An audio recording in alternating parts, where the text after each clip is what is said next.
Welcome to Mark's Motivational Podcast, another Authors Tuesday. I'm your host, Mark Lestrange, podcasting from Dublin. I'm delighted to be joined by Heather Davis today. Heather is an award winning and best selling author. She has discovered the power of storytelling, not just as a way to teach, but bond with her own children. And in this podcast, she will be sharing the stories that are close to her heart. So whether you're looking for meaningful stories to share with your little ones or a moment to reflect for yourself, you're in the right place. So Heather, it's really great to welcome you on the podcast today. Thanks a lot for joining me. Oh, thanks so much for having me. I'm excited to be here. Yeah, great to have you. Thanks very much. And would you mind just as we start, can you tell the listeners a little bit about yourself and the journey as an author, please? It'd be a great place to start. Okay, so I am first and foremost a mother of 8 children. And yes, I said that right. That's 8. 6 of our children are adopted, and my children are very close in age. So at one point, I had a 1-year-old, a 2-year-old, a 3-year-old, a 4-year-old, a 6-year-old, a 7-year-old, an 8-year-old, and then a 11-year-old who has profound disabilities. And so um, a lot of my journey of becoming an author is just reading stories was the thing everybody in my family had in common. There weren't a lot of things that everybody in my family had in common, but they loved to sit around me and we'd read stories. My dad was an amazing storyteller, and so I'd try to tell stories the way he would tell stories, and that was just such a great thing. And so as I started writing stories, I was looking to write the kind of stories that I wish I had found when my kids were little. Yeah. My God, you must be so busy Oh, with your yeah. yeah. There were a lot. House wasn't on fire and everybody knew they were loved. That had to be enough.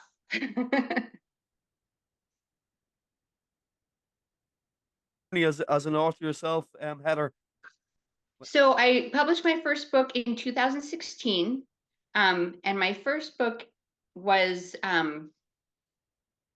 it's a retelling of a story that was really an important part of the United States oral history in the 17 and 1800s and early in the 1900s. Used to be told a lot, but had kind of gotten lost. And my grandpa told it to me, and it was like an important part of our relationship. It's called I Can Sleep When the Wind Blows. And he would say, when I was getting my driver's license, Heather, can you sleep when the wind blows? And that was like our code. And so I wanted to be able to read that for my kids. And when I found out that no one had published that story, the only place it had actually been written down was a really obscure compilation of speeches by a pastor in the 1800s. I decided I wanted to have that available for them as a children's book. So I just wrote it the way my grandpa told it to me, and that was how I became an author. Great story. That's great. Brilliant. Yeah. So well done to you for that. And I see as well that your your Jake the ape makes a lot of mistakes. Can you show people watching on YouTube that book would be great, and if you want to maybe read a section of it for people as well. Oh wow, that's great stuff. Yeah. Yeah, so this is Jake the Ape Makes a Lot of Mistakes. This is book 1 in my Mindset School series. Hmm. Um, and I'll read just a little bit. Great. Yeah. Thank you. Let's see. So it starts out, Jake woke up and stretched. Today was going to be a great day. He could feel it. Jake quickly pulled on his pants and buttoned his shirt. He was ready to go, but as he passed the mirror, he saw that his shirt was crooked. He'd missed some buttons and put others in the wrong places. Jake unbuttoned his shirt, then slowly and carefully he rebuttoned it, and this time he didn't forget any buttons.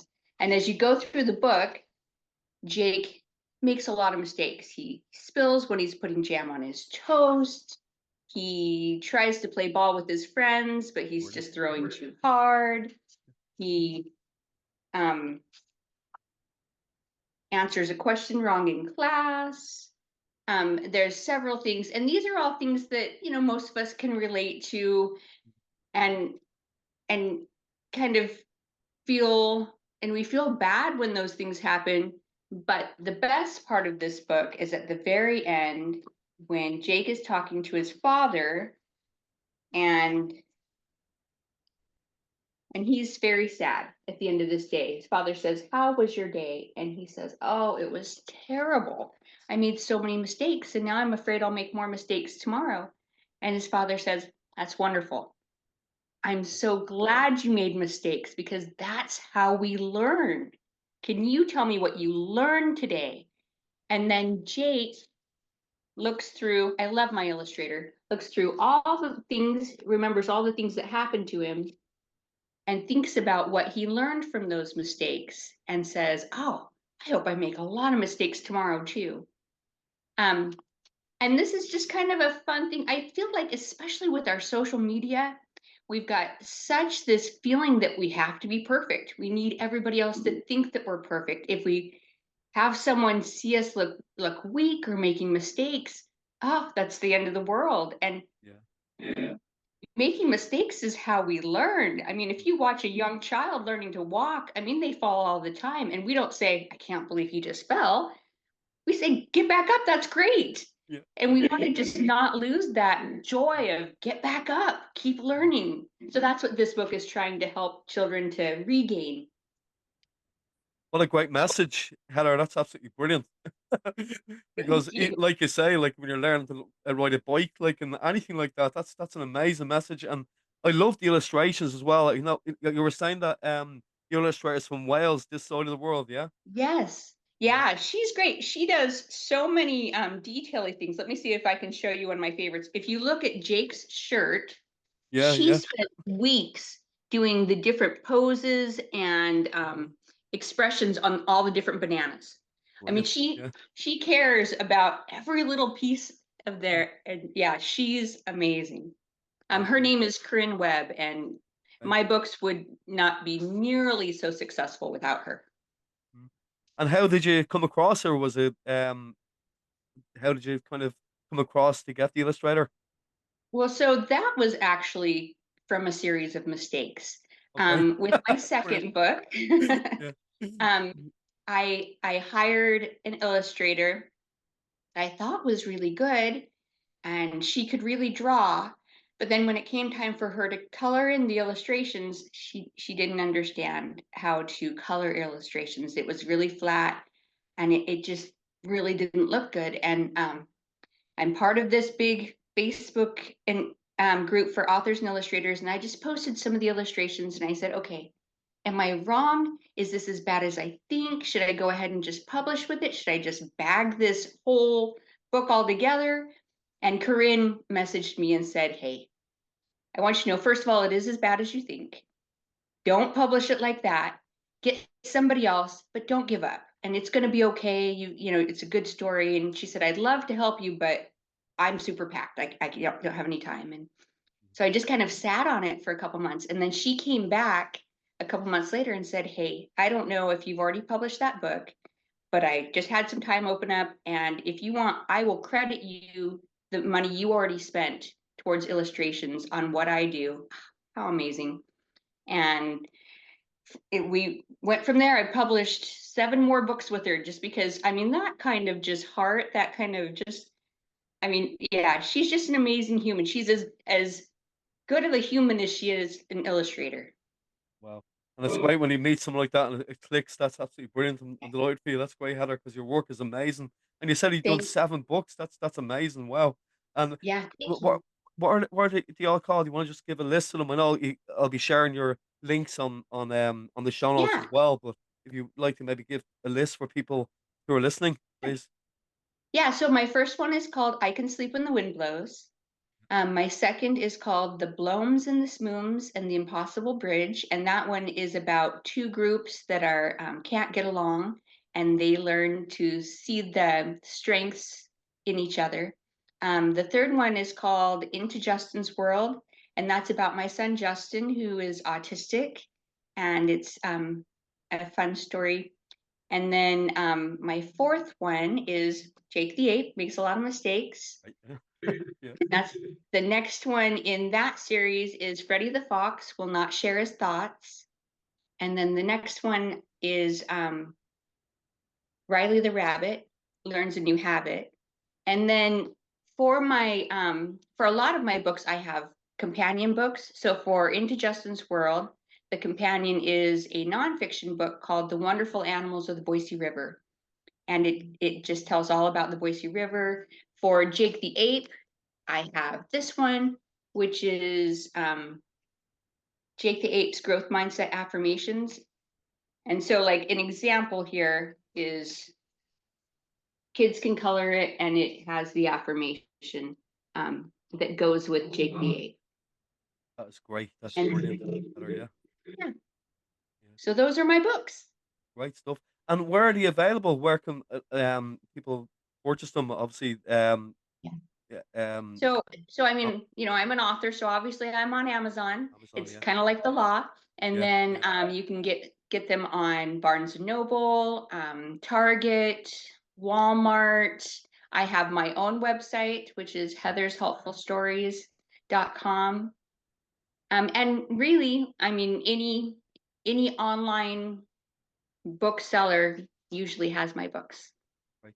And have you got your books in any bookshops, local bookshops? Heather, have you I done that? do. Yeah, I've got it in the local Barnes and Nobles, and a Yeah. few of the local gift shops and things, but I'm most excited that I've got my books in the local children's hospitals, Oh, great. in their gift shop. I love that. Mm. And then I have some of my books in the gift shop for our Idaho State Capitol building and Idaho History Museum. So that's been really cool. I'm excited that they've been one of the very few books that have been chosen to be sold in those places. So that's really fun. Great stuff. Yeah. And have you got your books in libraries? Have you tried to get them in libraries, Heather? Yeah. Yeah, I do. So they're in most of my local libraries, Yeah. and then a few of the libraries kind of out in the wild. I like to check the website every once in a while, and I'll put in my book, and I get so excited when I see that, oh, there's another library that's got my books. Great stuff. Yeah. Brilliant. And you're saying before we started, you were saying you go to a lot of schools and you do readings there. You want to talk a little bit about that, please, Heather? Yeah. So so there's a lot of different things that you have to be able to do to be an author. I think people think that there's like this field of dreams thing. If you write a great book, the readers will come, and man, I wish that was true. Yeah. It's just Yeah. not. There's, Yeah. I think I read somewhere like 1 million books every week are published. And Mhm. so you can just get lost. And so one of the things authors have to get good at that I'm not great at is marketing ourselves. Mm. I don't want to be braggy. I'm not good at talking about how great my books are. So I've really had to jump out of my comfort zone and learn how to market myself, how to reach out and and I do that mostly by collaborating with other authors Right. and with other businesses so that I don't feel quite so much like I'm talking about myself. And making your mistakes. Yes, I make Yeah. so many mistakes. I have these Yeah. posters Mm. that I take, but this is my favorite one that actually sits facing my desk and it says, I am not perfect and that's I okay. love that. That's brilliant. That Great stuff. that's my Yeah. mantra. When I make a Yeah. mistake and I feel like, oh, that was terrible, then I look at it and okay, it's all Yeah. right. Yeah. Yeah. And I love the pictures behind you there. They're like your illustrations as well. Thank Yeah. you. Yeah, they're Yeah. really fun. And one of the fun things in the Mindset series is I'll show you on the poster because he's bigger. If you Hmm. see this little snail, he's Yeah. hiding Yeah. in each illustration. He's somewhere in there, and that's Simeon the snail, and he represents slow um, forward motion towards a goal. And he just kind of sits there and encourages all the kids along. And Yeah, that's just another really fun thing that my illustrator does. She's really good at adding those little extra things. Great stuff. Yeah, that's brilliant. And I absolutely love the names of all your books. They're great. I'm like, I can imagine my own children loving them as well. So that's absolutely Thank great. you. Yeah, great stuff. And can I just ask you as well, what ways? I know you kind of touched on this in the last question, but for marketing your books, what ways have you found the best ways, Heather, for people that are listening who are first-time authors? Be great, thank you. Yeah, so like I said, the collaborations with other authors is really great. I've been able to do that, and being an author can feel really lonely sometimes because Yeah. you don't have coworkers Hmm. to talk to, and so I get in those Facebook groups, and I've gotten to know several of them. So that collaboration really helps. I market just through local events. I go and do a lot of local events. I do a lot of author visits in schools, um, and social media. I'm on a lot of social media, and then I do podcasts like yours that I Yeah, love going on. brilliant. Yeah. And have you ever kind of over in Ireland in Dublin, we kind of have book markets where we sell our books. Is that some an avenue you have yourself? Yeah, so I have done that. Um, and that's fun. I feel like that for me is less a way for me to sell my books and more a way for me to meet people Yeah. that might have want to have me come and do author visits. Right. That's what Yeah. I've gotten more from those kind of things. Yeah. But I have scheduled several author visits through those kind of things. Right. Right. That's brilliant. And can I just ask you as well, shop and do a reading? Have you done something like that to read your books in a bookshop in bookshops? Is that something you've done? Yeah, yeah. Yeah. So that's actually my favorite way to sell books is at the author visits. So I Yeah. went to Barnes and Noble and did they had me do a book reading and book signing, and that was great. I was there for about 4 hours and sold about 80 books, and so Right. that was really nice. I when I go and visit schools, Mm. that's another place where I sell a lot of books. The schools that I visit, I don't charge for my visits. I know that's controversial, but I do ask that my schools send out book order forms Right. for Yeah. all of my books. And Right. I sell a lot of books, and I feel like I make more money than if I would have charged. So Mm. that's my favorite way, and probably my most productive way of selling books Yeah. is actually when I'm reading the book in front of a group of children. Mm. Oh yeah. Great. Because they're the best, your best audience, you're the best audience. And could you explain that as well? Sorry, Heather, that's very interesting what you said there about the order forms for skills. How exactly does that work? Sorry. Oh yeah. So Yeah. I've created order forms that Yeah. have my books and how much they cost, Mm. and I give them to the schools, and they will, after I do my reading, then they will send those order forms home with all the children. Right. And Yeah. so the children go home and they say, "Oh, we had an author and she read this book, and look, I can buy it here." and Yeah. and then the parents send back their money and the order form, and then the school lets me know within a couple of days how many books they need, and I send them signed books, Oh, great. Yeah. and I'll bring them back to them. Brilliant. That's great. Great idea. Great stuff. And you self-publish yourself, Heather, or have you used a publisher? So I self-publish, Yeah. and I think there's a couple reasons why I self-publish. First of all, I mean, if you're a children's author, you know that doing children's books is so much more expensive than doing a novel and more complicated. And so traditional publishers aren't really looking for new children's authors Hmm. unless you have a huge following or you're a celebrity. They're not really looking. And so, and I mean, I think it's probably because I'm a mom of 8 kids. I like to have control of things. Yeah. Yeah. And I wanted to publish some books that I didn't think that traditional publishers would want to publish, like my book about my son with autism and things.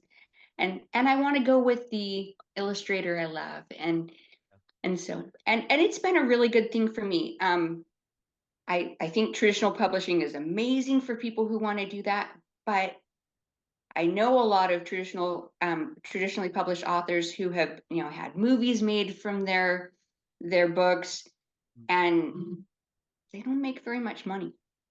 Yeah. I can make a lot more money selling my books to kids at schools Hmm. than they do. And so I also really like that. Yeah, congratulations. It's great work. Absolutely brilliant work. Thank you. Yeah, it's absolutely brilliant. Yeah, great stuff. I'm sure a lot of people from this side of the world, from Ireland, can their hands on your book fairly shortly as well after this podcast. So that's Oh, great. great. Yeah, great stuff. Some lots more customers. Great stuff. Awesome. Yeah.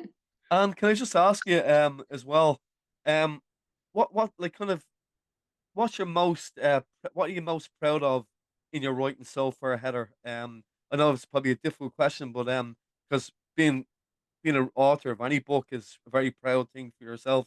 But like one thing that stands out for yourself.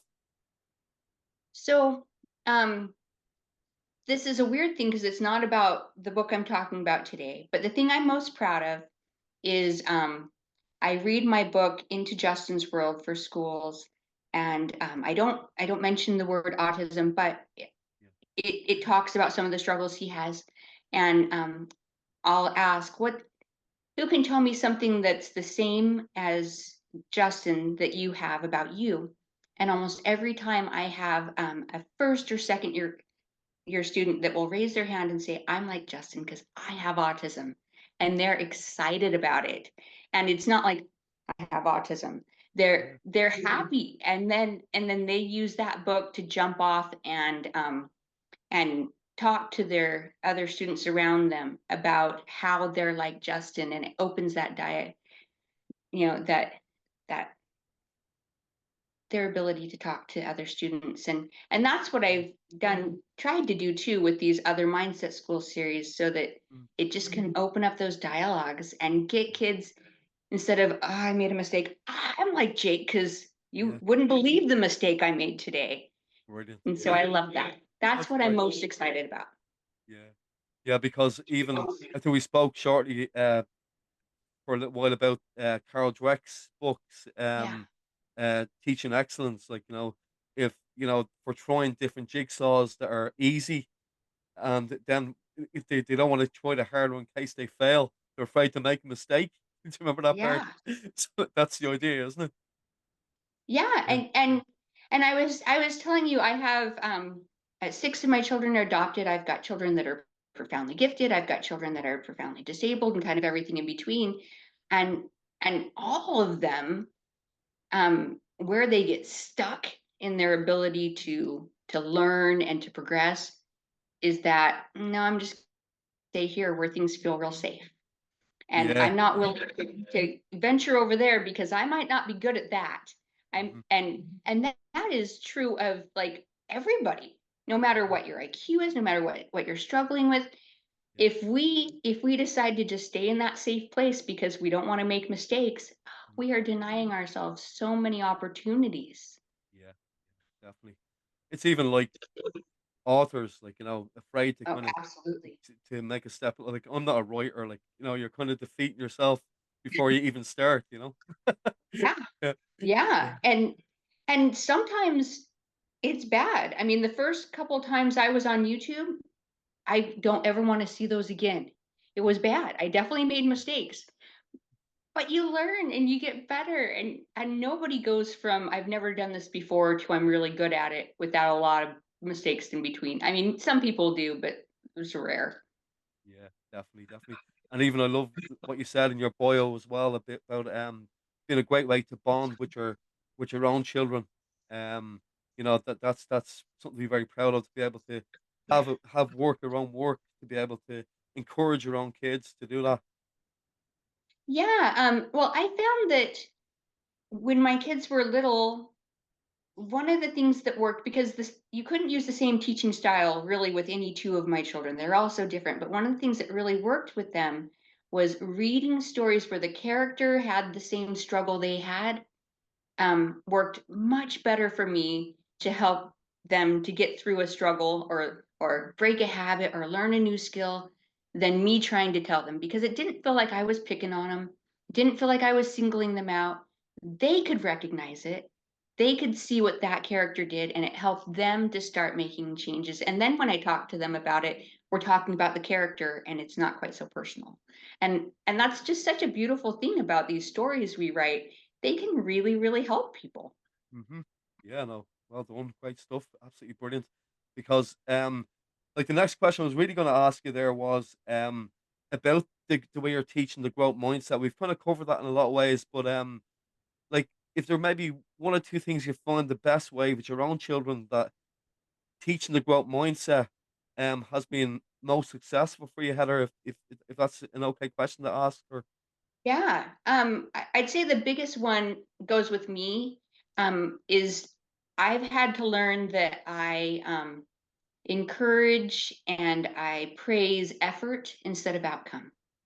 wow. And so often that I would want to say, "Oh, you got an A, great job." And I've Yeah, had to learn how to say, "I know that was really hard for you and you had to work really hard. I'm really glad you completed that project." Instead of how it got completed. And I think that's like the biggest thing. And it's a hard thing for us, but that's been the biggest change and the thing that's really helped my kids to kind of learn that, hey, mom values effort. Mom, I would much rather see a C on something that you had to work really hard and didn't come easy for you than an A on something that you just whizzed through. And I mean, I'm okay with A's, don't get me wrong, but yeah, yeah, yeah. so I'd say that that's the biggest thing. Right. No, it makes so much sense because, like if you're gonna praise, say you're really smart, God, you've got an A, wow, and then they're gonna be afraid the next time not to get the A. This, Exactly. yeah, Yeah. yeah, Oh, not to do that class because I might not get an A. Yeah. yeah, exactly, yeah. But you're praising the effort. That's so important. Yeah, great stuff. Yeah, and when you go to the schools like and you're doing the reading and I assume you go to all types of schools. Would that be correct? Do you go to Yeah. yeah. And what kind of response do you get from children when you go in and teach that message, which is an excellent message, and hats off to you. It's a brilliant thing to do. And like Um, yeah, how do they respond to that, and do you feel that it sinks in to these guys, the children? it's gone well. And let me see if you can see. Can you see? That's Jake the ape there in the corner. Yeah, brilliant. And Yeah. his poster has a chunk taken out of the top corner. Oh, I see Um, that. Yeah, yeah. and I make sure and bring that and I put it right where the kids can see it. Mm, So we start off saying, okay, we're not perfect here. yeah. And I just kind of talk to them about some of the things that were hard for me when I was writing this book. I talk about how, I started off with what I thought was a really great book and I gave it to my editor and it came back just bleeding with red ink. And and I had to, of course, my first feeling is maybe this isn't such a great book. Maybe I shouldn't worry about it. But then I have to just kind of, no, this is okay. This is going to help me to have a better book. And so I help them to see my mistakes and how I'm working through them. And then I read them the book, and that just kind of opens it up that it's not scary to talk about their mistakes. And kids, especially when you're reading to them, they really want to relate to you. They want to be like the author. They want to have things in common. And so if I start off talking about how I make mistakes and this is how I learn from them, they're thinking, okay, what's the mistakes I've made and how can I learn from them? And that just kind of helps to get that in their mind. Yeah, that's a great message. Wow. Brilliant. Yeah, great stuff. No, like well done to that. That's amazing. And is it just what age group do you are the books for? Like from what age group do they start from and up to? So the Mindset School series specifically is for age 4 to about 7. Right. Eight is kind of pushing it. So basically, I don't know if it's the same there, but like preschool, kindergarten through like third grade. And in the US, in those grades, the teachers are teaching these things anyway. They're really teaching growth mindset, but they're teaching them like with these really stale things. So then when I come in and I read these stories, it's not a foreign concept for them, but it's more fun. Yeah, yeah, exactly. It's like saying to them, "Come on, we're gonna have to learn this, man. We're gonna have loads of fun. When are they gonna be responsible?" You Exactly. Yeah. know, great I stuff. Yeah, yeah, yeah, I love to read the book and I'll say, "Oh, Jake made another mistake. Can you tell me what he did?" And they mm, will, "Oh no, Jake made a mess." And yeah. yeah, yeah. No, that's amazing. Thanks a lot for sharing all that. That's brilliant, Heather. Great stuff. And can I ask you as well, what's next for yourself in your writing? What anything you want to share that's coming up for people that are living, that are listening, that live near you? Yeah, so I have a few things. I'm going to be, if you happen to live in Idaho, I will be having a big booth to present at the Idaho Potato Festival. So I'll be there. Come and see me. I always bring my little dog. I feel like people are much more excited to meet her than me, but that's okay. I'm okay with that. Um, and then I have another book in the Mindset School series that's coming up. So be looking for Mrs. Mouse Needs Help with Her House. That's kind of the first of our summing up where all of the kids get to use all the skills they've learned and put it in action.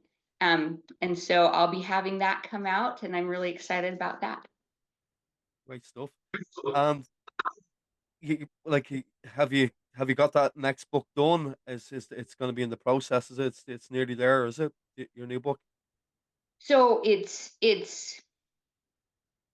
the story sketch is done. Yeah. I know the beginning, middle, and end.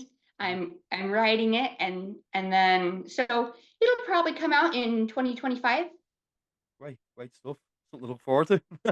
Great stuff. So Yeah. I'm gonna if you want to send me all your links, and I'm gonna share them on the show notes for people to check out. And is there anything else I haven't asked you? You'd like to share with people tonight today in the podcast?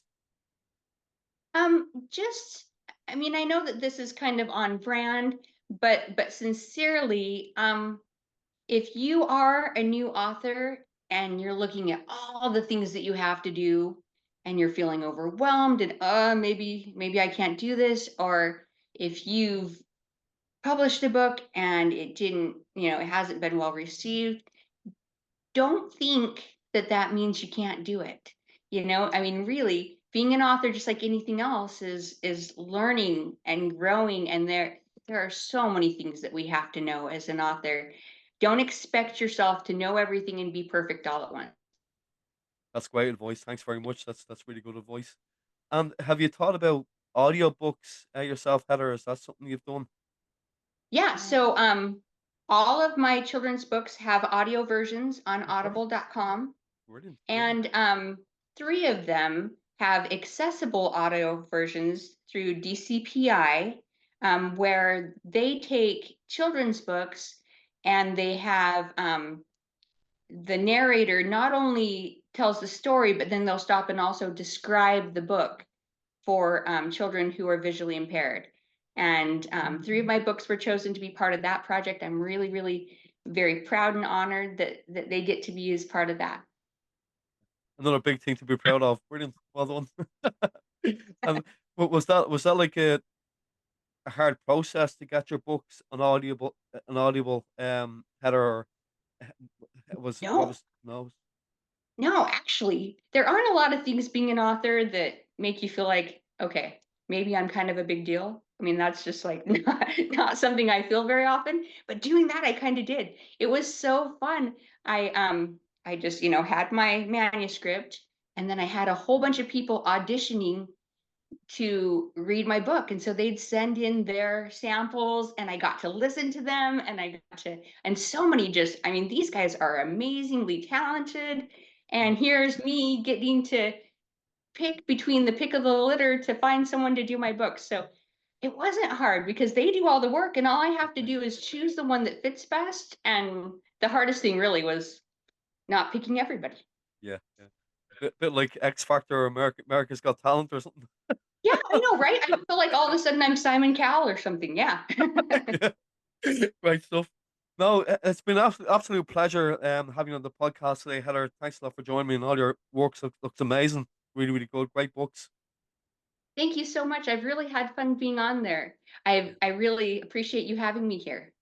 No problem. No, it's a pleasure. So, Heather Davis, I wish you all the success going forward in everything you do. Thank you. Yeah. Thank you. Okay. And I look forward to listening to all of your future podcasts. Thank you. Thank you so much. So, thanks everyone for watching and listening to Mark's motivational podcast, Another Author's Tuesday, with Heather Davis, an amazing author, children's author. So, make sure you check out all the show notes. I'm going to share all her links on the show notes. So, make sure you check them out. So, till next time, take good care of yourselves and thanks for listening and watching. Take care. Thanks, Heather. Thanks. Bye-bye. Thank you. Hello, everyone. Mark here. Thank you for watching another episode of my Authors Tuesday podcast. I recently published a book of children's stories called The Adventures of Larry Lamppost and Friends. The book began life as bedtime stories I wrote for my own children. If you'd like to purchase my book, follow the link in the description box below. By buying my book, you are also supporting my podcast series for authors, which is giving a voice to writers in Ireland and across the world.